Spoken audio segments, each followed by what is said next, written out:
Jonah, namumutla ka. Ano nangyayari sa'yo? Akala ko, nasangkot na si Randy sa gulo. Sobrang takot ko kanina, Juan. Kaya agad akong tumakbo dito. Mabuti na lang at hindi ang kapatid ko ang isinakay sa ambulansya.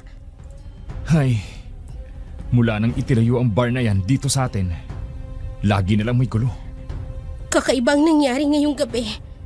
May pinatay na lalaki. Jonah, kaya ka sumugod dito eh. Akala mo si Randy ang nabiktima? Pumasok si Randy sa bar na yan? Oo, Juan. Kung nandito si Randy, di sana nakita na natin siya. Nang makita kong hindi si Randy ang biktima ng krimen, hindi ko pa rin mapigilan ang aking sarili na huwag mag-alala at matakot. Nakita kong lalaking isinakay sa ambulansya. Wala na siyang buhay.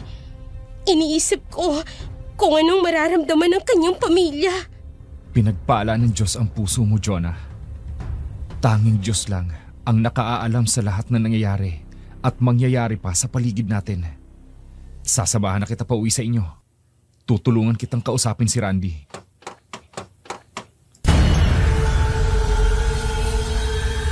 Welcome back sa ating channel. Para sa lahat ng mga mahilig sa kwentong aswang at kababalagan, huwag nating kalilimutan mag-subscribe sa ating channel. Lahat ng aming ilalahad mula mismo sa ating mga letter sender na hanggang ngayon nanginginig pa rin sa takot kapag naaalala nila ang kanilang nakaraan. Kwentong kilabot at katatakutan. Narito na ang ating tula sa araw na ito. Si Randy, ang nag-iisang kapatid na lalaki ni Jonah. Ulila na sa magulang, kaya siya ang tumayong ama at ina nito. Dahil sa malaking responsibilidad na iniwan sa kanya, natuto siyang kumapit sa Diyos. Ang kanyang kapatid na lalaki ay isang tipikal na teenager. Mahilig sa barkada at natuto na ring uminom. Mula nang itayo ang bar sa kanilang lugar, lalong nalulung sa bisyo ang kapatid. Pag uwi nila ay wala si Randy. Hindi alam ni Jonah kung ano ang totoong nangyari sa bar kanina. Nang marinig niya ang komosyon ng mga tao na may pinatay, ay agad siyang kinabahan at agad na tumakbo sa pinangyarihan. Nang makitang wala doon ang kanyang kapatid at hindi ito sangkot sa gulo, ay nakahinga siya ng maluwag. Ngunit ang gulong nangyari sa bar at nakita ang lalaking napaslang. Nakaramdam siya ng lungkot at hindi nito napigilan ang umiyak. Isa sa nagpalakas kay Jonah ang kanyang pananampalataya. Masaya siya, lalo na kapag ang kanyang kasama ay mga naglilingkod sa Diyos. Ate! Ate, bilis! Shh! Hindi mo ba nakikita? Nagpe-prayer meeting kami. May naghahanap sa'yo sa labas. Ang ganda niya, ate. Ha? Sino? Mamaya na yung prayer meeting na yan. Ang ganda niya, promise. Ang lakas ng dating sa akin. Sino siya, ate? Ipakilala mo. Sino ba kasing... Jonah? Ha? Josa? 5 taong hindi nagkita ang magkaibigan na si Josa at Jonah. Matalik silang magkaibigan noong high school days nila. Magkapatid ang turingan nila sa isa't isa. Usapan nila noon na magpapa-enroll sa parehong universidad. Nagpaalam si Josa na uuwi lang sa probinsya. Doon siya magbabakasyon at babalik kapag oras na ng college enrollment. Pero hindi na ito bumalik at doon na rin naputol ang kanilang komunikasyon bilang magkaibigan. Kaya ganun na lang ang gulat ni Jonah nang nasa harapan niya ang kanyang kaibigan. Agad niya itong nakilala at lalo pa itong gumanda. Nagyakapan ang dalawa. Parehong sabik na marinig ang kwento sa mga panahong nagkahiwalay sila. Ang dami mo palang bisita. Baka nakaka-istorbo ako, Jonah. Oo nga pala. Munti ko nang makalimutan. Sila yung mga kapatiran ko sa pananampalataya. Halika, ipapakilala kita sa kanila. Kapatiran sa pananampalataya? Oo, renewed Christian na ako, Diyosa. Matagal na. Nako, isa yan sa mga ikukwento ko sa'yo. Halika, pumasok ka sa loob. Tuwing Miyerkules kasi, may prayer meeting kami dito sa bahay. Tamang-tamang pagdating mo ngayon. Jonah, kahit matagal tayong nagkahiwalay, walang pinagkaiba ang naging takbo ng buhay natin. Talaga? Oo, active member din ako sa maliit na kapilya sa probinsya namin. Talaga? Kung ganun, itinakda ng Diyos na makilala mo ang ibang kapatiran natin. Sige, Jonah. Gusto ko silang makilala. Sumali sa prayer meeting si Josa. Palangiti ito at magaling ding makisama. Agad niyang nakasundo ang grupo. Napansin ni Jonah, si Randy ay hindi umalis sa likod ni Josa. Nakangiti ito at para siyang hibang na nakatingin sa kanila. Kung ganon ay hindi umalis ang kanyang kapatid. Naroroon din ito habang nagpe-prayer meeting at naghintay hanggang sa matapos. Narinig ni Randy ang laman ng panalangin ng bawat isa at ang salita ng Diyos na ibinahagi ng prayer leader. Diyosa, natatandaan mo ba yung kapatid ko? Hi, Josa. Ikinagagalak ulit kitang makilala. Hello, Randy. Binatang-binata ka na. Noon, uhugin ka pa at laging humihingi ng piso sa ate mo. Okay yan ha. Kilalang kilala ka ng ate Diyosa mo. Ew, ate. Hindi naman kami magkapatid ah. At saka, 2 taon lang naman ang agwat namin ni Josa. Solo din akong anak na babae sa pamilya namin. At ikaw, Randy, dahil kapatid ka ng best friend ko, kapatid na rin kita. Bad trip naman oh. Oh, saan ka pupunta? Huwag ka na munang umalis. Hindi ako aalis, ate. Pero payag ka na. Hindi ko tatawagang ate si Josa. Binata na nga ang kapatid ko. Pero kilalanin mong babaeng bibiruin mo ha. At kung sinong dapat mong igalang bilang nakatatanda sa'yo. Wag na. Pupunta na lang ako sa barkada ko. Randy, huwag kang pupunta sa bar na yon ha. Hindi, ate. Bar? Anong bar? Pumapasok na ba sa bar si Randy?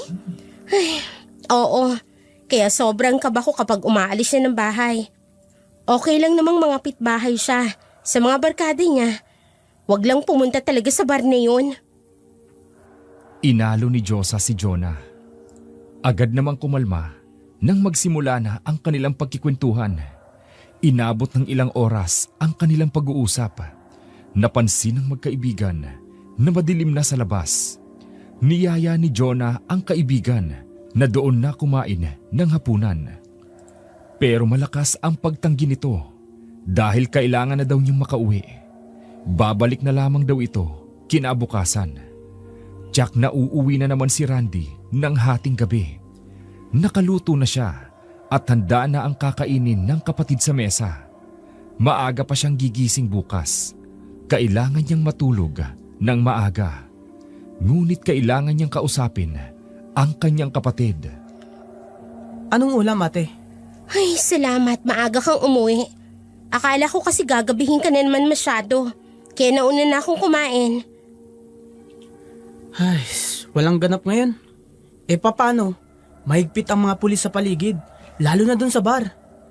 Okay lang ba na tanungin kita habang kumakain ka? Ayos lang naman, ate. Randy, anong nangyari ng gabing yun? Sino yung pinatay? Bouncer yun sa bar. Marami daw kasing nakakaawa yun eh. Porket lasing, tinatapon na agad sa bar. Kawawa naman. Empleyado lang siya ng bar. May sinusunod siyang patakaran. Trabaho niya yun. Kawawa talaga, ate. Kaibigan namin yun eh. Ha? Mabait yun si Manong. Lagi nga kami pinagsasabihan eh. Kapag uminom, sa tiyan ilalagay, hindi sa utak. Kasundo ko yun, ate. Binabantayan pa nga kami nun kapag nagiinuman kami sa loob ng bar. Kung ganun, bakit siya pinatay? Hoy, Randy, natigilan ka na dyan. Wala ate. Hindi ako sigurado. Pero iba kasi ang usap-usapan ng mga tao sa bar eh. Ano? Hindi raw normal na tao ang pumatay kay Manong, kundi isang halimaw. Ano? Anong halimaw? Ate naman, hindi na kami nagtanong ng kung ano-ano. Baka mamaya mapagbintangan pa kami na may kinalaman kami sa pagpatay kay Manong. Pero nakakatakot di ba ate? Nakakatakot ang itsura ng pagpatay kay Manong. Nakita ni Jonah ang lalaking namatay, pero ng oras na yon, mukha lang nito ang hindi natatakpan ng kumot. Kaya pala maagang umuwi si Randy. At napansin niya ng mga sumunod na gabi, iilan na lang ang pumapasok sa bar. Perwisyo ang bar sa kanilang lugar. Dinig na dinig ang lakas ng tugtog nito. At kapag may gulong nangyayari, ay balikwasan ang lahat ng tao sa kanilang lugar. Minsan na itong inireklamo sa barangay, pero malaki raw ang ibinabayad sa business permit, kaya hinahayaan na lang. Kinabukasan, inabot ng gabi si Jonah sa daan. Madalas siyang nag-overtime sa trabaho. Dagdag din sa sahod na natatanggap niya buwan-buwan. Madadaanan niya ang bar. Ilang gabi lang ang nagdaan at puno na naman ng mga customers. Diretso lang ang kanyang lakad nang may napansin si Jonah. Josa? Jonah? Anong ginagawa mo dito? Ha? Galing ako sa inyo eh, pero wala ka. Kaya naglakad-lakad ako hanggang makarating ako dito. Sumisilip lang. Hindi mo alam kung anong klaseng lugar to? Alam mo ba na masamang magiging tingin sa'yo ng tao kapag pumasok ka sa loob ng bar? Hindi ako pumasok. Ang daming lalaki sa loob. Puro alak at amoy usok. Dito lang naman ako sa labas eh. Kahit na. Paano kung pagtripan ka? Halika na. Pero parang masaya sa bar Jonah. Ano kaya kung subukan nating pumasok? Hindi ka bagay sa ganyang lugar. Masisira lang ang buhay mo. Alo, biro lang naman oy. Hanggang ngayon nga, conservative ka pa rin eh. Masama sa imahe ng isang dalagang katulad mo ang pumunta sa ganitong klase ng lugar. Kahit wala ka namang ginagawang masama. Iba pa rin ang magiging impresyon ng mga tao na makakakita sa'yo, Josa. I know. Huwag ka na ngang seryoso. Tatanda ka agad eh. Sige ka. Palayo na sila. Pero pansin ni Jonah na lumilingon pa ang kaibigan na parang may tinitingnan pa ito sa bar. Talaga namang kaakit-akit ang mga ilaw sa lugar na iyon at magkaka-interes ka sa mga taong naglalabas-pasok. Nang makarating sila sa bahay, ay wala si Randy. Sanay na si Jonah na laging hindi nararatnan sa bahay ang kanyang kapatid. Nagtimpla siya ng mainit na kape para sa kanila ni Josa.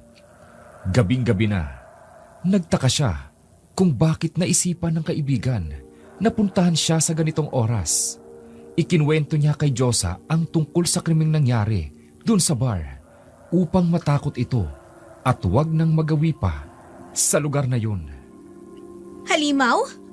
Sa panahon ngayon?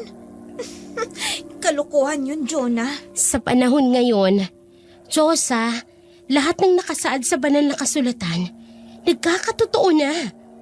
Alalahanin mo na ang mundong ginagalawan natin ngayon, hindi para sa atin. Estranghero lang tayo dito.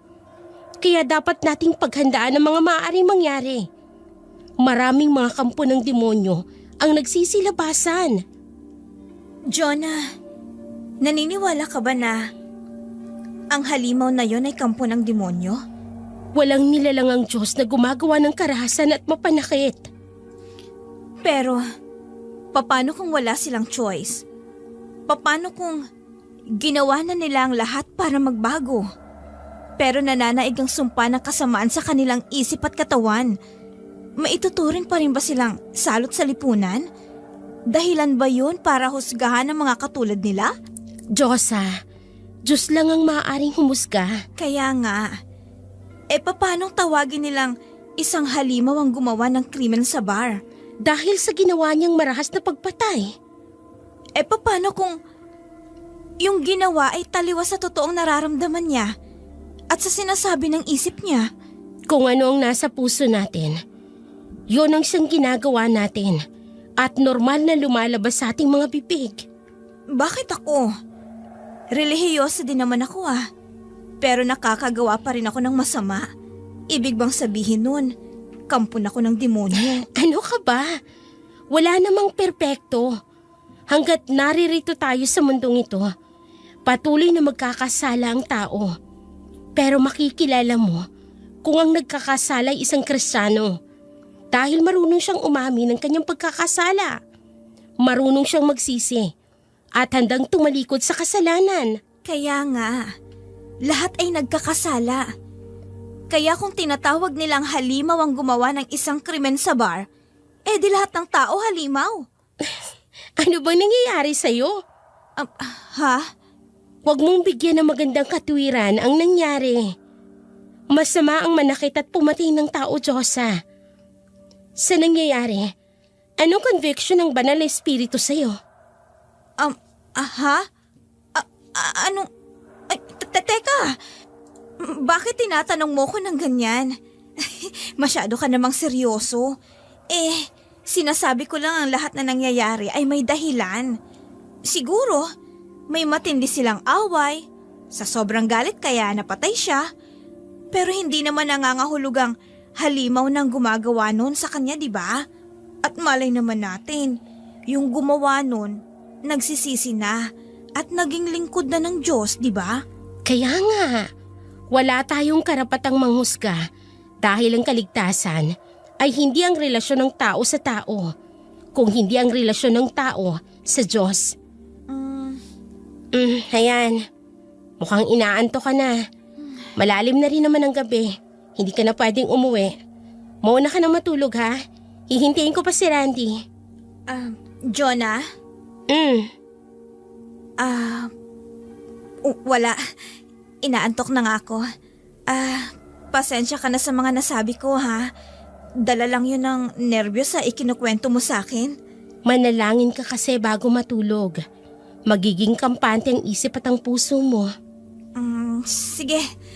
Good night.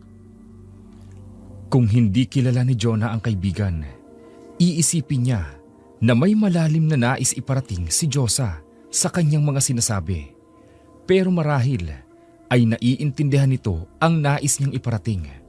Mukhang nalilibang na kasi si Diyosa na lumapit sa bar at minsan na rin niya itong nahuli na may kausap na lalaki doon. Kinabukasan, nagkataong may service sa maliit na kapilya. Niyaya niya si Diyosa na dumalo. Niyaya niya pati ang kapatid. Sumama din si Randy, hindi dahil interesado siyang makinig ng salita ng Diyos, kundi dahil kasama rin si Diyosa. Nasa kalagitnaan pa lamang ng service ay may napansin si Jonah sa kaibigan. Diyosa, okay ka lang ba? Kanina ka pa hindi mapakali dyan Masama ang pakiramdam ko, Jonah. Ha? Sabay naman tayo nag-almusal kanina, di ba? Ano bang masakit sa'yo? Lalabas na muna ako Doon na lang kita hihintayin. Diyosa! Diyosa! Ano ba nangyari doon? May sakit yata ang kaibigan ko. Juan, pwede bang lumabas na muna ako? Titingnan ko lang si Diyosa. Babalik ako kaagad. Ayos lang. Kahit hindi nyo natapusin ang service, magkita na tayo sa bahay nyo. Oo, Juan. Nag-aalala ako sa kaibigan ko Pero kanina okay naman siya. Nung nagsimula ng worship service, hindi na siya mapakali. Baka may sakit siya. Tiniis lang dahil gustong umattend ng service. Huwag ka mag-alala. Magiging okay siya. Isasama namin siya sa prayers. Sige, salamat. Agad na sinundan ni Jonah ang kaibigan. Nakatayo ito sa tabi ng daan. Mukhang okay na ang pakiramdam nito. Hinahanap niya ang kapatid. Pero naalala niya, hinatid lang pala sila nito sa kapilya at umalis rin kaagad. Talagang malayo ang loob ni Randy sa pananambahan. Naibsan ang pag-aalala ni Jonah dahil wala na ang pamumutla ni Diyosa. Pero hindi siya pumayag na umalis ito sa ganoong kalagayan. Habang nag-uusap sila ni Diyosa, naagaw ang pansin ni Jonah sa isang sasakyan na di kalayuan sa kanila. Isang lalaki ang nakadungaw sa bintana. Nakatuon ang atensyon sa kanila. Kinilala niyang mabuti ang mukha nito. Jonah! Huy! Kanina pa kita kinakausap. Kung saan ka nakatingin eh. Sino bang tinitingnan mo?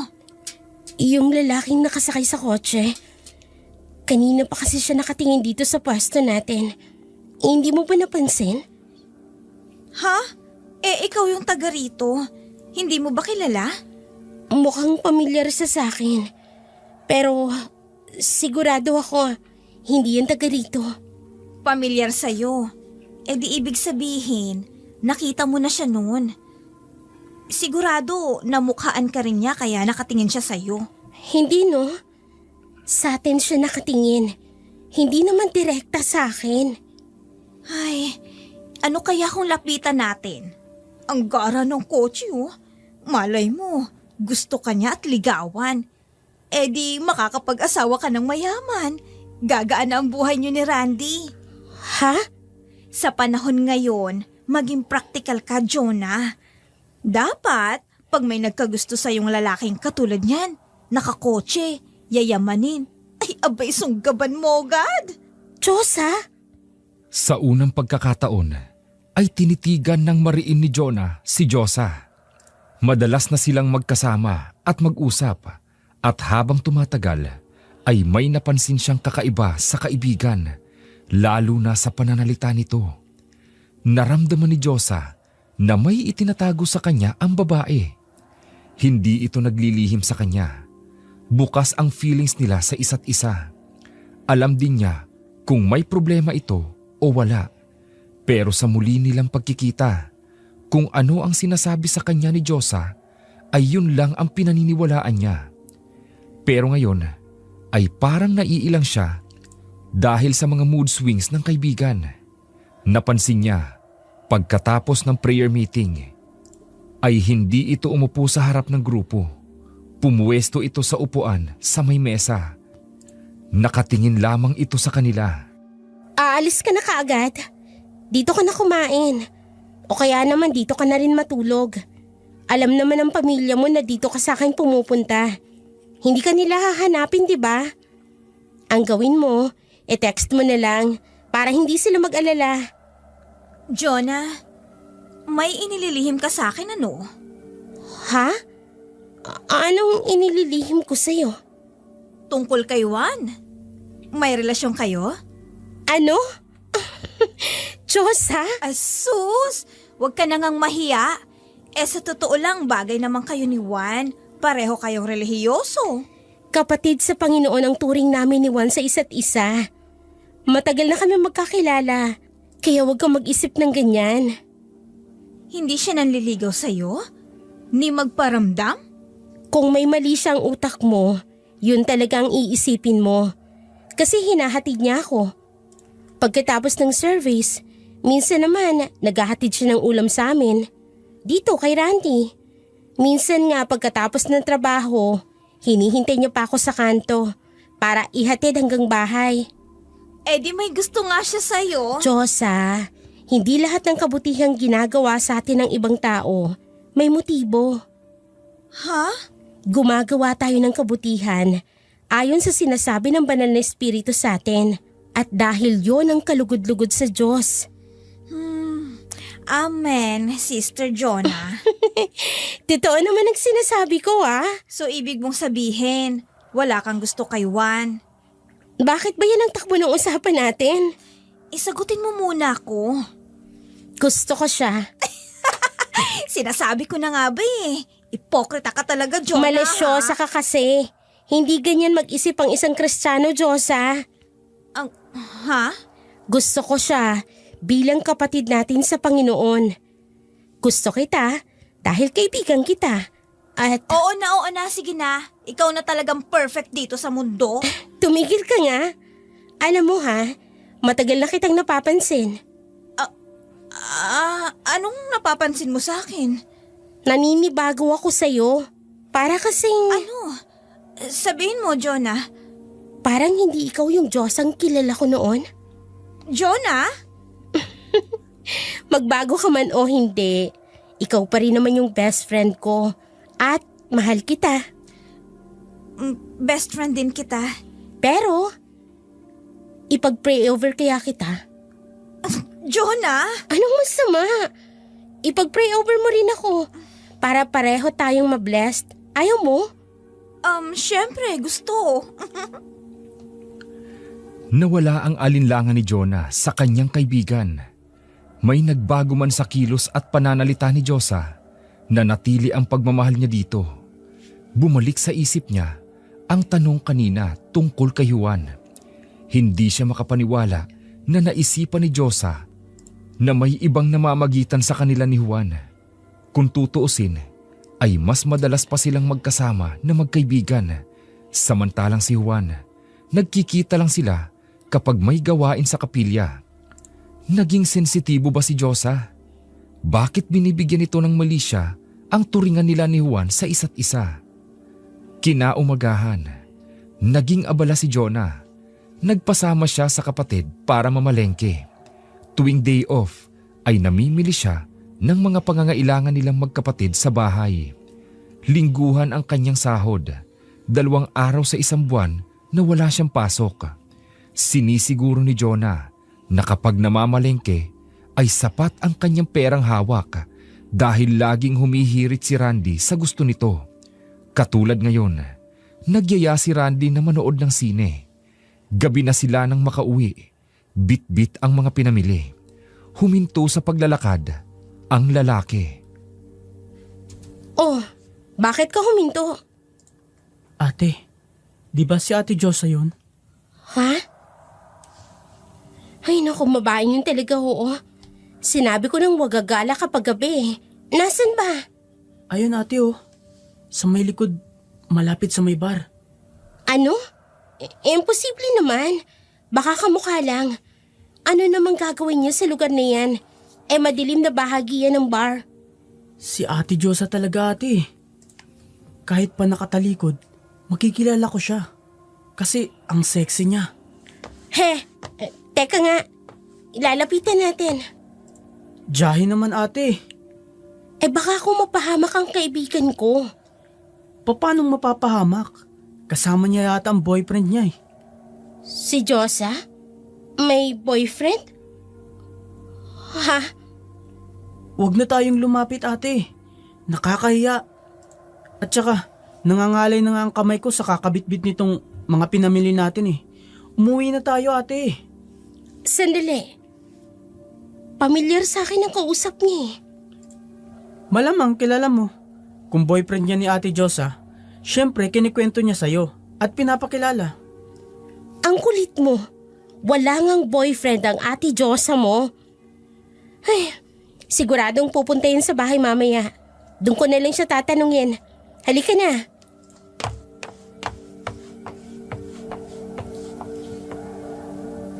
Nagsinungaling ba sa kanya si Diyosa? Yun ang unang tanong na pumasok sa isip ni Jonah. Nakita niya kung papaano mag-usap ang dalawa. Hindi lang sila basta magkakilala.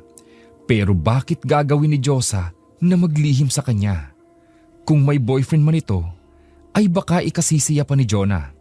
O baka sadyang magkakilala lang talaga sila at walang dapat na ikwento sa kanya. Nagising si Jonah sa lakas ng katok ng kanilang pinto. Si Diyosa ang dumating. Inaantok raw ito pero parang umiiwas sa kanya.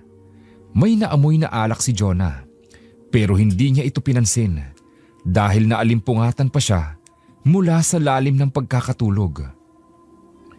Madaling nakatulog si Diyosa. Kinumutan pa siya ni Jonah at itinutok ang electric fan para mahanginan ng kaibigan. Hanggang sa muli siyang dalawin ng antok. Nasa kalaliman na ng tulog si Jonah. Nang biglang may naramdaman siya na may tumatawag sa kanya. Ate! Randy? Ang sarap ng tulog ko eh. Kararating mo lang ba? Anong oras na? Kanina pa ako nakauwi. Nakatulog na nga ako eh. Bumangon lang ako kasi naiihi ako. Iihi ka lang, kailangan mo pa akong gisingin. Kalaliman na ng tulog ko eh. Maaga pa ang pasok ko bukas. I-off mo na yung ilaw ha.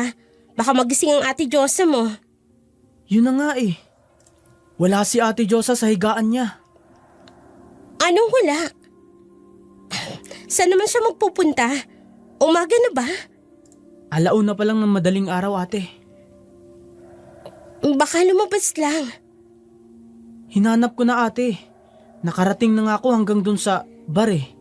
Pero imposibleng dun siya pupunta. Randy, hindi niya gagawin yun. Baka umuwi sa kanila. Pambihira talagang babaeng yun ah. Ang sarap na kasi ng tulog mo, ate. Baka may sumundo sa kanya dito. Hindi ka ginising. Ay, teka nga. Para makasigurado, tatawagan ko. Oh, teka. Naka-off ang cellphone niya. Oh, may nag-message. Sinong nag-message sa'yo, ate? Si Ate Diyosa ba? Oo.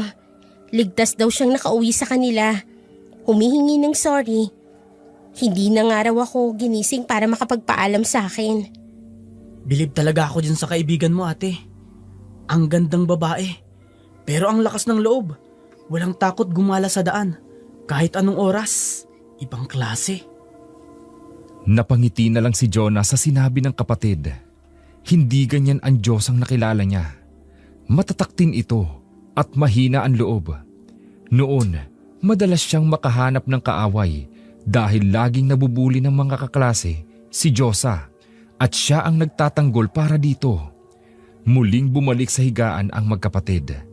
Tiwasay ang isip ni Jonah nang malamang nakauwi na ng maayos ang kaibigan. Pero hindi pa rin niya maintindihan kung anong naisip ni Diyosa na umuwi ng 10 oras ng gabi. May gawain sa kapilya ng araw na yun. Gusto sanang tawagin ni Jonah ang kaibigan para yayain ito. Ngunit naka-off ang cellphone. Ilang araw nang hindi nadadalaw sa kanilang lugar si Diyosa. Matagal na pala kayong magkakilala ni Diyosa? Mula nung high school kami. From first year to fourth year. Magkakilala kami. Magkaklase. Kambal nga ang tawag nila sa amin noon. Kailan siya naging active sa Christian? Hindi ko na itanong eh. Oo nga no. Bakit ba hindi ko naisip na itanong yan sa kanya? Matagal na kasi siyang sumasama sa grupo natin eh. Naisip ko, ni minsan hindi siya nag-share tungkol sa Christian life niya. Marami tayong baguhang members. Dagdag encouragement yun sa kanila kung maririnig nilang lahat ng experiences natin as an old Christians. Marami pa namang pagkakataon, Juan. Sabagay, sayang at hindi siya nakadalo sa gawain natin kanina. Hindi ko nga makontak eh. Nakalimutan niya siguro. Mas lalago siya kung magiging active siya sa gawain ng simbahan. Sabayan mo na rin ang follow-up, Jonah. Ha? Nagkaroon kasi ng evaluation ng mga leaders kanina. Iisa ang komento nila sa kaibigan mo. May kakaiba kay Diyosa. May struggles siya. Gusto siyang tulungan ng mga elders eh. Una na doon, ang pag-share niya ng testimony kung ano ba yung naging buhay-buhay niya noon. Napapansin ko rin yun. At isa pa, Jonah. Ano yun? Madalas, napag hinihingan siyang mag-lead ng prayer, tumatanggi siya. Oo nga eh. Parang may humaharang sa kanya. Para lubusan pa siyang maging malapit sa Diyos. Bilang prayer leader, Jonah, tulungan natin siya. Matagal kayong walang komunikasyon sa isa't isa. Sinabi ba niya sa'yo kung ano yung mga nangyari sa kanya noong mga panahon na nagkahiwalay kayong dalawa? Ha? Natahimik si Jonah. Nakaramdam siya ng hiya sa sarili. Halos araw-araw na magkasama at nag-uusap sila ni Diyosa. Pero hindi niya maramdaman na may malalim na pinagdadaanan ng kaibigan. Nakikita lang niya ang pagkakaiba ng kilos at pananalita nito. Lagi niyang kinukumpara ang dating Diyosa noon sa Diyosa ngayon. nahusgahan niya ang kanyang kaibigan. Nakonsensya siya sa ginawa niya sa kaibigan. Kakausapin niya ito ng masinsinan sa susunod nilang pagkikita. Samantala, nababalutan pa ng kadiliman ng paligid. Patay-sindi ang ilaw sa loob ng bar. Isang lalaki ang nakatayo na parang may hinahanap sa paligid. Nagbabaka sakali na muling makita ang isang magandang babae na nakatitigan at nakausap niya ng gabing yun. Nang maramdaman nito ang mahinhin at nakakaakit na boses at pabulong na pagsasalita malapit sa kanyang tenga. Ako bang hinahanap mo? Ha? Alam mong ikaw ang hinahanap ko? Hindi ba? Nakita kita ng gabing yun sa bar. Kahit malayo, hindi maalis ang mga tingin mo sa akin. Alam kong babalik ka. At ngayong nandito na ako, bumalik na nga ako. Alam kong interesado ka sa akin. Ganon din ako sa'yo. Maliban sa akin, may hinahanap ka pa bang iba? Hindi ba pwedeng nagsa-sightseeing lang? Kailangan mo ng pera? Bakit? Lahat ba ng babaeng pinipick up mo, perang habol sa'yo? Maganda ka. Bata. Bagay kang magtrabaho sa bar. Sigurado, dudumugin ka ng mga customers. Sorry, pero ikaw lang ang gusto ko. Malakas ang dating mo. Ikaw agad ang napansin ko. Magkano kailangan mo? Hindi ko kailangan ng pera. Ha? Iniinsulto mo ba ako? Bakit? Lahat ba ng babaeng may gusto sa lalaki, pera lang ang habol? Ibang klase ka sa lahat ng babaeng nakilala ko. Talagang iba ko. At hindi pera ang habol ko. Lalo na sa lalaking gusto ko. Ano yun? Ikaw ang gusto ko. Tanging malakas na tugtog ang naririnig ng oras na yun. Mga malalakas na tawanan ng mga kalalakihan sa loob ng bar. Habang ang mga kababaihan ay abala sa pag-serve ng mga inumin. Karamihan ay lasing na. Mahigpit ang bantay ng mga guards dahil iniiwasan nila na maulit ang pangyayaring gulo sa bar. Palabas na ng bar si Randy kasama ang ilang mga kaibigan nang biglang nakarinig sila ng sigawan palabas ng isang silid.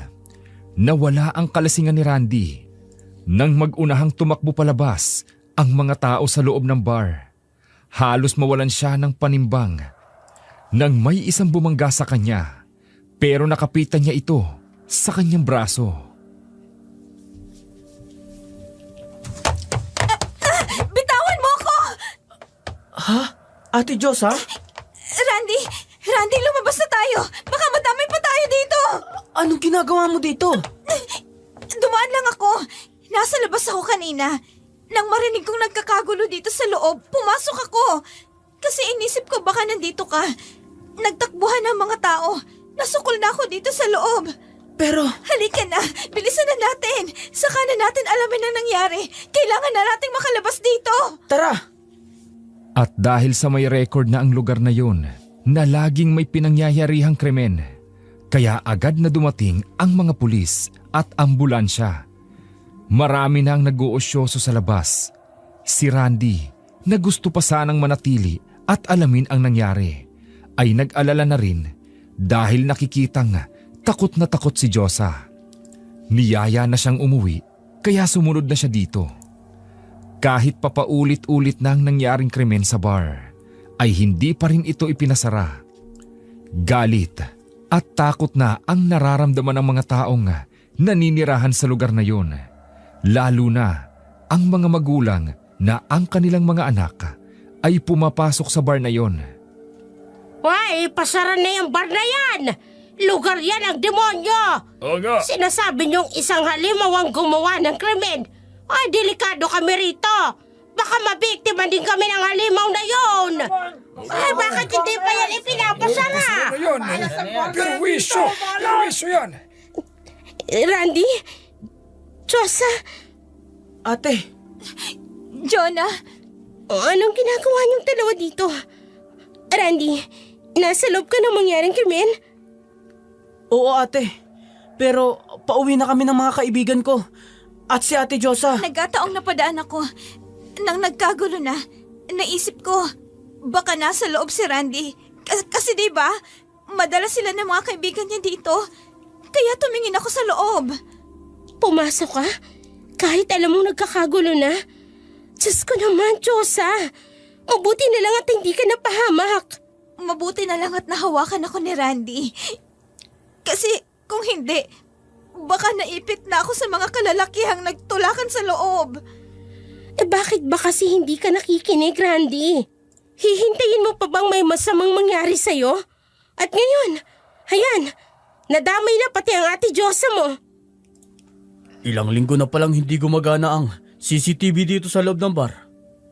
Isa pa yan sa pananagutan ng may-ari. Nako, wala na namang mangyayari sa investigasyon na to. Kawawa ang mga biktima ng mga halimaw na yun. Jonah, umuwi na tayo. Nanghihina ng mga tuhod ko. Randy, mauna na kayo ng Ate Josa mo sa bahay. Alalayan mo ang ate mo. Oo ate, halika na Ate Josa. Jonah, sumama ka na. Baka nandito pa ang halimaw. Baka kung... Umuwi na tayo ate. Manong, ano ba talagang nangyari? Kahit walang CCTV, pero sigurado ang mga pulis, halimaw ang may gawa ng krimen. Said na said ang dugo ng katawan ng tao. Ano? Diyos ko, ano kayang klaseng halimaw ang gagawa nun? San galing ang halimaw na yun? Ano bang halimaw ang sumisipsip ng dugo ng tao? Imposibleng may vampira sa panahon ngayon. Nakakatiyak akong aswang. Aswang na pumapasok at nambibiktima sa loob ng bar. Eh aba, level up niya pala ang mga aswang ngayon. Dati sa mga bundok at baryo lamang sila naninirahan at nambibiktima. Eh ngayon, sa bar na pala. At hindi tayo nakakasigurado sa kaligtasan natin dito. Lalo na kung may halimaw ngayon. Halimaw na may taglay na itim na kapangyarihan at may kakayahang magpalit ng anyo. Posibleng naririto lang siya sa paligid at isa sa mga nandito. Diyos ko, Jonah, halika na. Umuwi na tayo. Natatakot na ako. Nanginginig si Josa sa labis na takot. Kaya inalalayan siya ng magkapatid pauwi sa bahay. Balisa rin si Randy. Hindi alam ang sasabihin, lalo na sa kanyang ate Jonah. Alam niyang masama ang loob ng kapatid. Pero kahit kailan ay hindi siya pinagsabihan ng masasakit na salita. Wala siyang alam tungkol sa krimen, pero nakukonsensya siya. Kinabukasan ay usap-usapan na ang tungkol sa kaguluhan sa bar. Halos magprotesta na ang mga tao para maipasara ito. Si Josa ay tulala pa rin sa nangyari. Si Randy, nakaramdam ng pagsisisi, hindi lumabas ng bahay. Iniisip kung paano makakabawi sa kapatid. Hindi siya gaanong lasing ng gabing yon, kaya may bumabalik na alaala sa kanyang isipan at lihim niyang tinapunan ng tingin si Josa. Ate, Binata ka na, Randy. Malaki ang tiwala ko sa'yo. Hinahayaan kita na gawin ang mga bagay na gusto mo dahil ayokong isipin mo na hinihigpitan kita. Ayokong pigilan ka sa kung saan ka masaya. May mga pagkakataon na pinapaalalahanan kita. Yun ay dahil ayokong mapariwara ka o madawit sa anumang panganib. Ayokong mapahama ka. Ikaw na lang ang nag-iisa kong pamilya. ate, Baka sabihin mo na naman, feeling perfect na naman ako. Ate, oo eh. Gusto kong maging perpektong kapatid. Dahil ayokong mawala ka sa akin. Sorry ate, nauunawaan ko na. Alam mo naman kung anong tama at mali, diba? Ayos lang naman na magkamali, Randy. Pero kailangan, alam mo rin kung paano mo yun itatama. Naiintindihan mo naman ang ate, diba? Oo ate, sorry. Mabuti na lang, hindi ka napahama kagabi. Nandun ka mismo sa loob ng bar nang mangyaring krimen. At masaya ako dahil nagawa mong iligtas ang ate Diyosa mo. Ate, may sasabihin ako. Ano? Jonah, uuwi na muna ako. Baka nag-aalala na sa akin sa bahay eh. Ha? Sigurado ka ba na okay ka na? Pwede ka namang magstay muna dito. Tatawagan ko na lang mga magulang mo. Hindi, wag na. Lagi na lang ako nakikitulog dito sa inyo. Nakakahiya na eh. Ano ka ba? Pamilya ka na namin ni Randy. Bahay mo na rin ito. Lagi na rin kasi ako nasisita sa bahay. Lagi daw akong umaalis. Kahit alam naman nilang dito lang sa inyong punta ko. Pero pinapagalitan na rin ako eh. Paano kasi? Kahit gabi lumalabas ka. Katulad na lang kagabi. Anong oras ka na pa pumunta dito sa lugar namin? May dinaanan pa kasi ako eh. Dito ako tumuloy kasi nga gusto kong dito matulog sa inyo. Hindi ko na alam kung anong oras. Randy? Pwede mo ba akong ihatid sa kanto? Ha?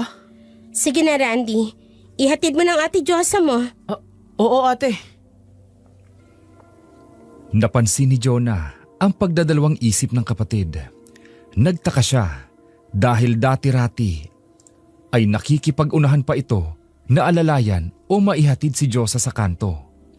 Malaki ang epekto ng nangyari kay Randy noong gabing yon. Parehong matamlay ang dalawa nang lumabas ng bahay. Hindi mapakali si Randy habang naglalakad sila ni Diyosa. Kung noon ay nakakaramdam siya ng kilig at sobrang paghanga sa ganda nito. Ngayon ay naiilang siya rito ni hindi siya makatingin ng diretsyo. Nahalata ito ni Diyosa at napangiti siya kay Randy. Pagdating sa kanto kung saan naroon ang mga sasakyan, agad na nagpaalam si Randy. Randy? Ha? Ninenervous ka pa rin ba? Alam mo, gwapo ka pala. Kanina pa kita napapansin na parang naiilang ka. Hindi ka makatingin sa akin ng diretsyo. Siguro, may gusto ka sa akin ano? Hindi ate Diyosa. Ano ka ba? Huwag kang mahiyang aminin ang nararamdaman mo, Randy. Binata ka na. At dalaga ako. Ate Diyosa? Huwag mong sabihin sa ate mo ha, na nag-uusap tayo ng ganito. At huwag kang magkukwento sa kanya na sinabi ko to sa'yo ha. Sige ate, babalik na ako sa bahay. Randy, Ha? isikreto na muna natin sa ate mo ang tungkol sa atin. Saka natin sabihin sa kanya sa tamang panahon. Randy, Ate Diyosa?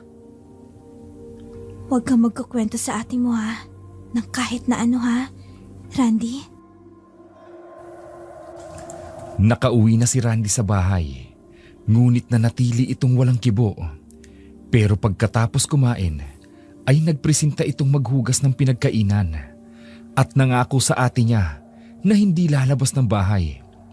Nanibago si Jonah sa mga kilos ng kapatid, pero natutuwa siya dahil kusa na itong kumikilos sa mga gawain. Mukhang nagbago na nga si Randy. Nakahinga ng maluwag si Jonah. Sumasama na rin ito sa kanya sa pananambahan.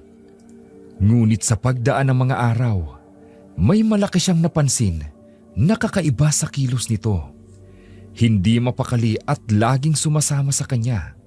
Pag pumapasok si Jonah sa trabaho, sakalang ito umaalis at maghapon sa bahay ng kaibigan. At kapag pumupunta si Diyosa sa bahay, ay umiiwas ito. Isang araw, napansin ni Jonah na may umaali-aligid sa bahay nila. Noong una ay hindi niya ito pinansin dahil kapitbahay lamang nila ito. Kilala din sa lugar nila pero madalas itong sumisilip sa loob. Manong Tonyo, may kailangan ho ba kayo? Jonah, wala naman. Para ho kasing may hinahanap kayo. Hindi. Kasi wala akong magawa eh. Tapos na rin ako maglinis ng bar, kaya... Sa bar po kayo nagtatrabaho? Oo, matagal na. Mula pa nung itinayo yan dyan. Diyan na ako namasukan na tagalinis. Ako rin ang nagbubukas ng bar sa gabi. Ganun ho ba? Naku, Mang Tonyo, baka ho isa kayo sa ayaw ipasariyan. Mawawalan ako ng trabaho. Sa tanda kong ito. Abay, mabuti na lang at pinagkakatiwalaan ako ng may-ari. Sa bagay nga naman ho. Pero ang totoo, Jonah, noon pang unang may nangyari, nagulo dito sa bar. Gusto ko nang umalis dahil alam ko hanggat naririyan ang halimaw, hindi hihinto ang karumal-dumal na krimen. Halimaw? Nasa loob ho ng bar? Mang Tonyo, sino ang halimaw ang tinutukoy nyo? Hindi mo kilala? Hindi mo alam? Ha? Ano? Nung una ay hindi ako sigurado. Nang makita ko siyang pumasok sa silid, kasama ang isa naming customer, tiyak akong siya yun. Mula noon ay lihim ko na siyang sinundan. Talaga ho, Lolo? Sino ho ang taong yun, Mang Tonyo? Sinabi niyo na po ba sa may-ari? Lalo na sa mga pulis. Sila yung gumagawa ng investigasyon. Hindi kasi ako sigurado. Kaya wala akong pinagsabihan. Sige, Jonah, aalis na ako. Sandali lang ho, Lolo. Ha? Ano yun? Kahit po hindi kayo sigurado, mas mabuting sabihin nyo sa mga pulis kung sino ho ang tinutukoy nyo para ho maimbestigahan. Di ba? Ilang ulit nang may nabibiktima ang sinasabi nilang halimaw, para po matahimik ng isipan ng mga tao dito at para po matigil na ang krimen. Tama ho ang sinasabi ni Diyos sa Mang Tonyo. Kung kayo po ang gagamitin ng Diyos para matuldukan ang krimen dito sa barangay, huwag po kayong matakot. Nakayuko lamang si Mang Tonyo at mabilis itong naglakad palayo. Binaling ni Jonah ang atensyon kay Diyosa. Hindi niya napansin ang pagdating nito. Kaya nagulat siya nang bigla itong nagsalita mula sa likuran nila ni Mang Tonyo. Nataranta naman ang matanda. Marami pa sana siyang gustong itanong pero nagmamadali na itong umalis. Natuwa si Jonah nang makitang okay na ang kaibigan sa ilang araw na hindi ito nagpunta sa kanila. Maaliwalas ang mukha nito at anyong hindi na trauma sa nangyari. Pagpasok sa bahay ay agad na hinanap ni Diyosa si Randy. Si Randy na halata nang umiiwas sa kanya. Randy, halika. Sabayan mo naman ako magmerienda. Mas masarap kumain kapag may kasalo. Tapos na kami magmerienda, ate. Aba, himala. Tumatanggi ka na sa paanyaya ng ate Diyosa mo. Paborito mo yung binili niya, ha?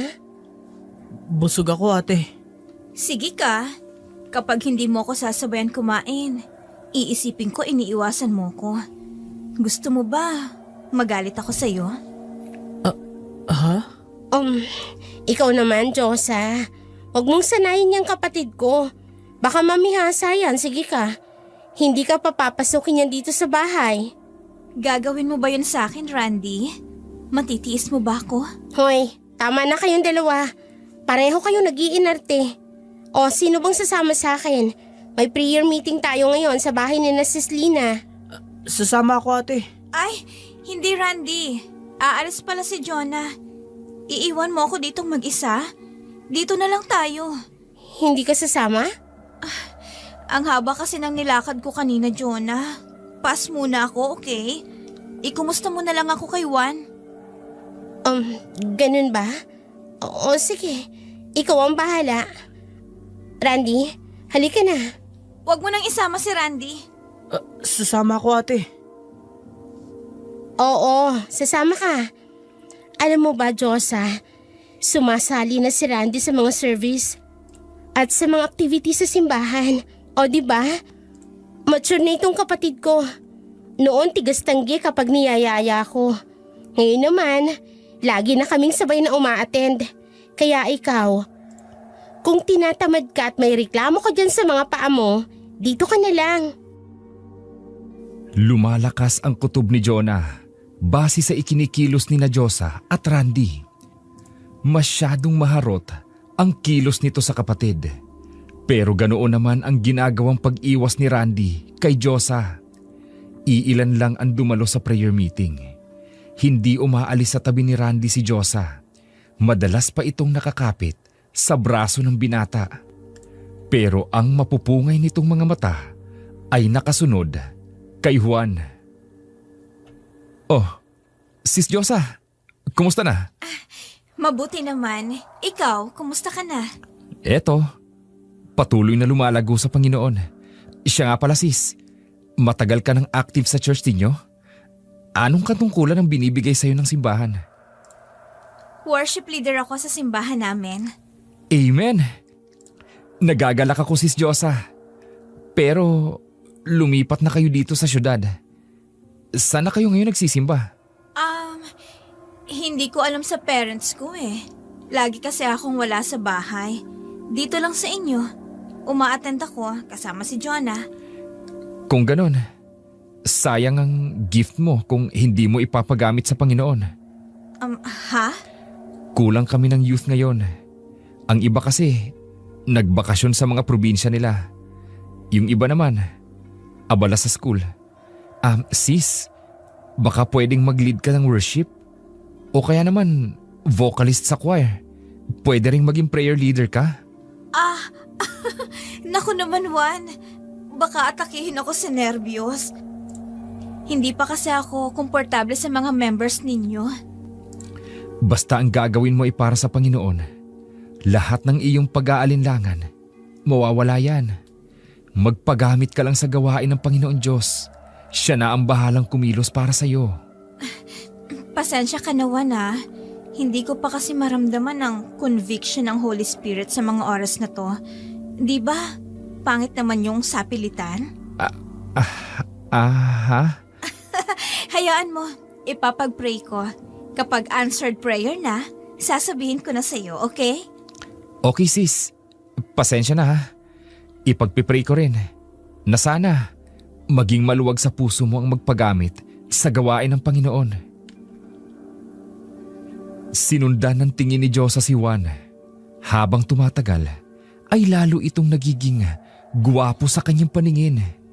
May matikas na katawan at parang musika sa kanyang tenga ang boses nito. Kung magiging aktibo siya sa gawain, ay lalo siyang mapapalapit sa binata. Nang biglang natigilan si Diyosa, nawala sa tabi niya si Randy. Iginala niya ang kanyang paningin. Kinabahan siya at agad na hinanap ang lalaki. Sa labas ng kapilya, hindi si Randy ang kanyang nakita, kundi ang matandang tagalinis ng bar. Kilala niya ito. Mabilis siyang lumapit sa matanda upang kausapin. Ngunit naunahan siya ni Jonah. Naku Manong, nahuli na po kayo ng dating. Kung inagahan niyo po sana yung pagpunta niyo dito, di nakasali pa kayo sa prayer meeting namin. Isang relihiyosa. Mapanlin lang sa pamamagitan ng matamis na salita. Pero hindi magtatagal. Lalabas din ang totoo. Ha? Manong Tonyo? Anong sinasabi niyo? Manong Tonyo, galit po ba kayo sa akin? Jonah? Ako nga ho. Ayos lang po ba kayo? Mahina po kasi kanina yung pagsasalita niyo. Kaya hindi ko po masyadong narinig. Pasensya na po kayo ha. Hindi siya totoong lingkod ng Diyos. Ginagamit niya ang Diyos para matakpan ang kanyang kademonyuhan. Sinong... Jonah! Hoy, matanda! Anong ginagawa mo sa kaibigan ko, ha? Umalis ka nga dito! Mang Tonyo, Diyosa, bakit mo naman itinulak yung tao? Manong, ayos lang po ba kayo? Nasaktan ba kayo? Mabubunyag din ang kasamaan mo. Matatapos din ang lahat ng iyong pagpapanggap. Mang Tonyo! Jonah, saan ka pupunta? Nababaliw na ang matandang yon. Kanina gusto kanyang saktan. Hindi niya ako sinasaktan, Diyosa. Ikaw pa nga ang tumulak dun sa matanda. Wala naman siyang ginagawang masama. Ha? Kasi akala ko sinaktan ka niya eh. Sobrang lapit niya kasi sa'yo kanina. Natakot lang ako sa nakita ko. At saka, bakit ba ganun ang sinasabi ng matandang yun? Kung matino pa ang utak niya, no? May sinasabi siya, pero hindi ko maintindihan. Ikaw ang kanyang tinutukoy, Jonah. Ginagamit mo daw ang Diyos para mapagtakpan ang iyong kademonyuhan. Ano? Kaya lumayo ka sa matandang yon. Iwasan mo siya. Baka hindi lang panghuhusga ang gawin niya sa'yo. Baka saktan ka pa niya. Naguguluhan si Jonah. Kilala ng lahat si Manong Tonyo sa lugar na yon. Mabait ito at bago lang niyang nakausap ang matanda kaya hindi siya naniniwalang nasisiraan ito ng bait. Lihim na lumabas ng bahay si Jonah upang hanapin ang matanda.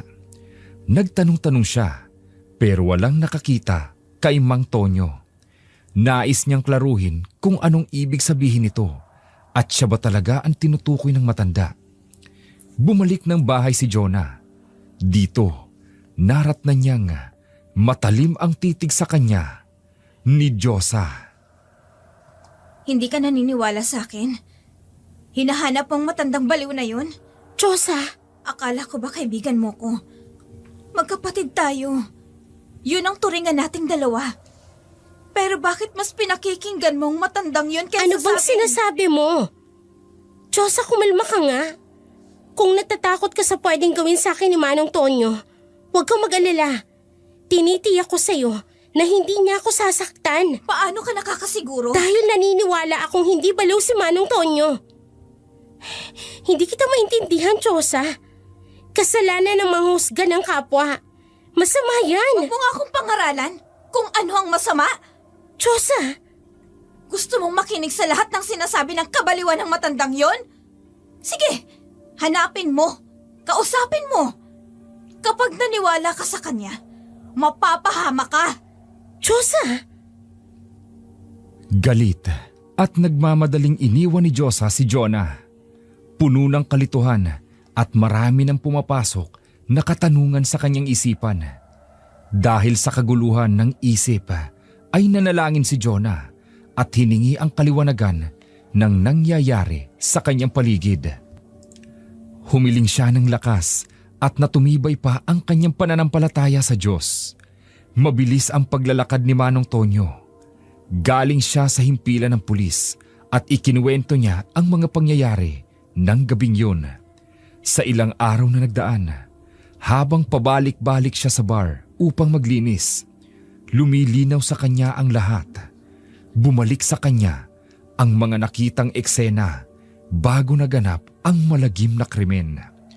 Bilang tumayong witness at naglahad ng kwento sa nangyari, maraming katanungang mula sa mga pulis ang kanyang sinagot. Nakaramdam siya ng pagod at yun ang dahilan kaya siya inabot ng dilim sa daan.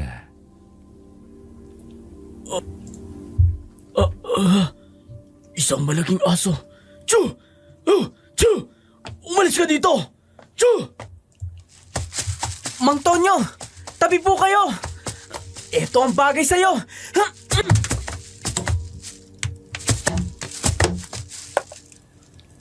Umalis na malaking aso, Mang Tonyo. Huwag na po kayong matakot. Salamat, Randy. Kung hindi ka dumating, baka nasakmal na ako ng asong yun. Ngayon lang ako nakakita ng ligaw at malaking aso dito sa lugar natin. Masama ang kutob ko. Sinasabi ko na. Tama ang kutob ko. Tungkol saan, Manong? Bibigyan natin ng babala ang mga taga rito. Mag-iingat sa malaking aso yon. Sigurado ako, gagala yun tuwing gabi. Kailangan mapigilan natin siya. Kung hindi, darating ang araw. Hindi lamang sa loob ng bar mabibiktima ang asong yun. Kailangan nating maunahan siya. Manong Tonyo, huwag kang magtiwala sa kaibigan ng ate mo. Delikado ang buhay niya. Ang buhay niyong magkapatid. Ha? Kilala niyo siya? Matagal na. Pero wala akong sapat na ebidensya. Pilit kong kinukumbinsi ang aking sarili na hindi magagawa ng isang relihiyosa at magandang babae ang sumaid ng dugo ng isang tao. Pero tama ako. Hindi ba, Randy? Hindi ba? Uuwi na po ako, Mang Tonyo. Mag-isa lang si Ate Jonah sa bahay. Ay, sandali. Sasama ako. Huwag mo kong iwan. May kalayuan na si Randy kay Mang Tonyo. Kahit anong bilis ang kanyang gawing pagtakbo, ay hirap na siyang habulin pa ang binata. Ngunit tuloy pa rin si Mang Tonyo nang bigla siyang napahinto at agad na nagtago. Sa kanyang edad, malinaw pa ang kanyang paningin. Sa di kalayuan ay nakita niya ang biglang pagsulpot ni Diyosa sa harapan ni Randy. Mula sa ilaw ng poste, nakilala niyang si Diyosa nga yun. Agad na maingat siyang lumiko ng daan. Kailangan niyang makarating agad sa bahay ni na Jonah. Samantala, nagkataong dumaan si Juan sa bahay ni Jonah. Nakita niyang wala itong kasama. Alam ni Juan na nasa gitna ng pagsubok ngayon ng babae. Ang kwento ng buhay ni Jonah ay bukas na aklat sa kanilang mga kapatiran. Tanging ang panalangin lang ang nagpapalakas sa dalaga. Habang masinsinan silang nag-uusap, narinig nila ang humahangos na tawag mula kay Mang Tonyo.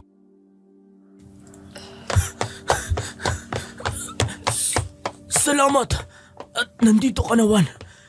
Hindi ko na kayang tumakbo. Samahan mo si Jonah. Iligtas niyo si Randy. Ho? Anong nangyari sa kapatid ko? Malalaman niyo. Ihanda niyo ang inyong mga sarili sa inyong mararatnan. Lalo ka na, Jonah. Baka hindi mo na maabutang buhay si Randy. Diyos ko, ang kapatid ko. Huwag kayong magpapatalo sa kapangyarihan ng demonyo. Puntahan niyo na bago pa mahuli ang lahat. Saan po namin pupuntahan si Randy? Saan po? Mabilis na tumakbo sina Jonah at Juan patungo sa lugar na itinuro ni Mang Tonyo. Habang nasa daan, mataimtim na nananalangin si Jonah para sa kaligtasan ng kanyang kapatid. Samantalang sa pagharang sa kanyang daraanan ni Diyosa, halos manlupaypay na sa takot ang buong katawan ni Randy. Naiintindihan niya kung bakit madalas si Manong Tonyo sa labas ng kanilang bahay at kung bakit sumusunod pa ito sa kanila hanggang sa bahay-sambahan. Yun ay dahil gusto nitong ipaalam sa lahat ang tungkol sa pagkatao ni Diyosa. Nakita rin niya ng gabing yon si Diyosa na siya lang ang babaeng pumasok sa silid na itinuro kung saan naganap ang krimen. Dahil kasama niyang nag-iinuman ang mga kaibigan, hindi na siya nagsalita para hindi mapahiya ang kanyang ate Diyosa. Nakahanda pa sana si Randy na pagtakpan ito sa ate Jonah niya. Ang sikreto nito, ngunit naganap ang isang kahindik-hindik na krimen na hindi niya kayang sikmurain. At ngayon, siya ang puntirya ng kanyang ate Diyosa. Huwag mong isipin ang ate Jonah mo. Ako nang bahala sa kanya. Ate Diyosa? Oh, Nakita mo lang ako, nataranta ka na sa takot. Bakit, Randy? Dahil ba sa kilala mo ko? Hindi. Masamang magsinungaling, Randy. Nakasaad yan sa banal na kasulatan. Huwag kang magsinungaling. Hindi ko alam ang tunay mong pagkatao noon. Pero ngayon, kilalang kilala na kita. Isa kang bayaran sa bar. At ikaw ang halimaw na pumatay sa mga kalalakihan. Totoo. Pero hindi ako nagsinungaling. Wala namang nagtatanong sa akin. Kaya bakit ko aaminin? Isa pa. Sa private place lang naman ako nang bibiktima. Sa isang kilalang bar. At wala akong sinasaktang ibang tao. Lalaki lang. Yung gwapo, maskulado, yun ang mga tipo ko. At higit sa lahat, yung gigil na gigil sa kagandahan ko. Pinaniwala mo lang ang ate ko na malinis kang babae. Na naniniwala ka sa Diyos. Naniniwala naman ako sa Diyos, ah. Sino ba namang hindi? Marunong po nga akong pumikit kapag nagdarasal. Marunong akong kumanta ng worship songs. Yun nga lang, galing sa bibig at hindi sa puso. Isa kang halimaw. At ikaw lang ang nakakaalam. Oops! Ay, meron pa pala. Yung matandang si Tonyo. Anong magagawa ng isang matanda? At kung meron man, may maniniwala ba sa kanya? Pero para makatiyak, siya nang isusunod ko. Pagkatapos kong sairin ng dugo sa iyong katawan. Lumayo ka sa akin. Masama ka. Halimaw! Kung masama ako, matagal ko na kayong pinatay ng ate mo. Pero alam ko, ipapahamak mo ko. Kaya bago mangyari yan, Randy, sasairin ko munang dugo mo. Nya! Bitiwan mo ang kapatid ko! Nagimbal si Jonah sa aktong naratnan nila ni Juan. Hawak ni Diyosa ang lieg ng kanyang kapatid at aktong sasakmalin si Randy.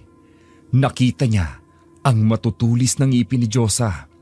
Nasa itaas sila ng abandonadong gusali. Nakita nila ang mga nagkalat na mga gamit na tinitiyak ni Jonah na personal na pagmamay-ari ng kanyang kaibigan. Kung ganon, ay kasinungalingan ang lahat ng kwento ni Diyosa sa kanya na mula sa probinsya ay lumipat sila ng kanyang pamilya sa syudad. Dito siya nakatira sa isang lumang gusali na ang tanging hangarin ay ang makapambiktima ng mga kalalakihan. Sa nakitang katayuan ng kapatid, lumakas ang kanyang loob. Hindi siya nakaramdam ng takot. Jonah! Ate! Randy! Diyosa! Bakit mo to ginagawa? Anong... Juan? Ang dalawang lingkod ng Diyos? Sinasabing tapat sa kanilang pananampalataya? Sigurado kayo? Totoong Diyos ang inyong pinagsisilbihan? Huwag mong dungisan ang pangalan ng Panginoon! Paano nangyari sa ito, Diyosa? Anong nangyari nung panahong nagkahiwalay tayo? Gusto mong marinig? Ang alin? Yung totoo? O yung kasinungalingan? Ang totoo, Diyosa!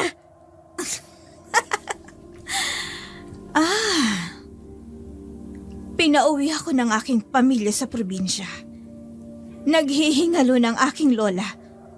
Hindi siya mamamatay hanggat walang napagsasalinan ng itim na bato na siyang magpapatuloy sa aming angkan. At sa akin isinali ng batong itim. Diyos ko! May pagkakataon ka pa, Diyosa. Walang imposible sa Panginoon. Tutulungan ka namin para baguhin ang iyong kapalaran. Walang imposible sa Diyos? Wala palang imposible. Kung ganun, bakit may mga nilalang na katulad ko? Bakit may mga nilalang na nabubuhay sa kadiliman? Huwag ninyong ipagbalaki ang inyong Diyos! Dahil may Diyos din kami na siyang nagpapalakas sa amin upang patuloy kaming mabuhay sa mundong ito! Ang Diyos nyo ay Diyos ng kadiliman at kapighatian. Hindi siya ang Diyos na naglalang sa langit at lupa at sa lahat ng magagandang bagay dito sa mundo. Walang kapangyarihan ng kinikilala mong Diyos-Diyosa. Jonah, Mas pinili mong mabuhay sa kadiliman kesa sa liwanag. Sarili mong kagustuhan yan. Pero hindi pa huli ang lahat. Kung yayakapin mo lang ang katotohanan. Diyosa, halika. Sumama ka sa amin. Buhay ang aming Diyos. Tutulungan ka niya. Gagawin kanyang banal at kalugod-lugod sa kanyang harapan. Hindi! Inuuto niyo lang ako!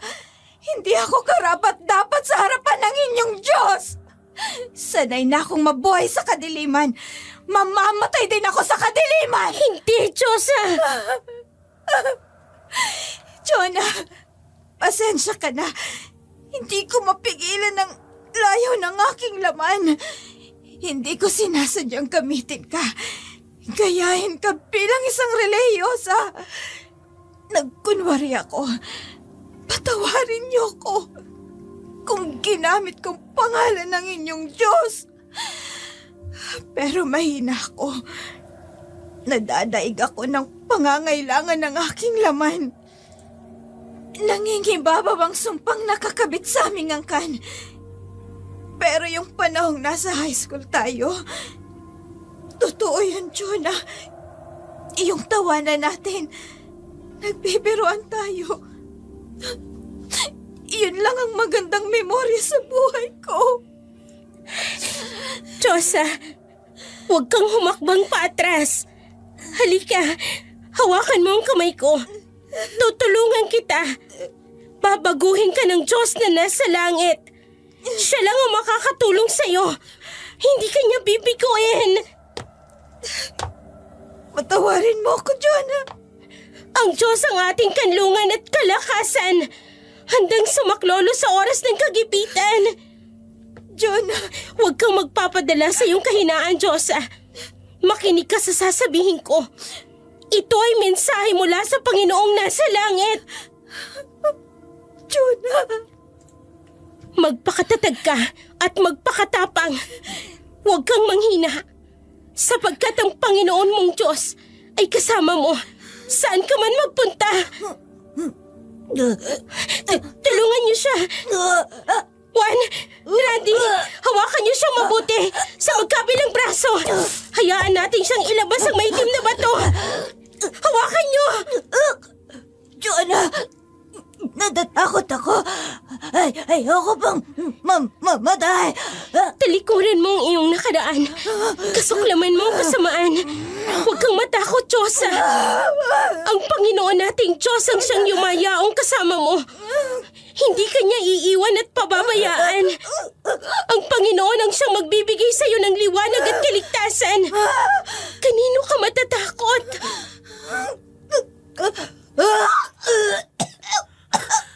Ate! May lumabas na maliit na itim na bato! Salamat, Panginoon! Jonah, salamat sa inyo. Magalak ka, Diyosa.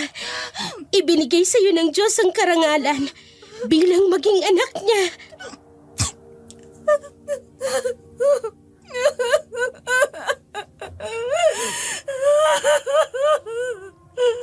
Jonah! Ate Diyosa, magaling ka na. Inalis na ng Diyos ang sumpa sa'yo. Tunay nga, dakila ang ating Panginoong Diyos. Salamat po, Panginoon. Maglilingkod po ko sa inyo habang buhay.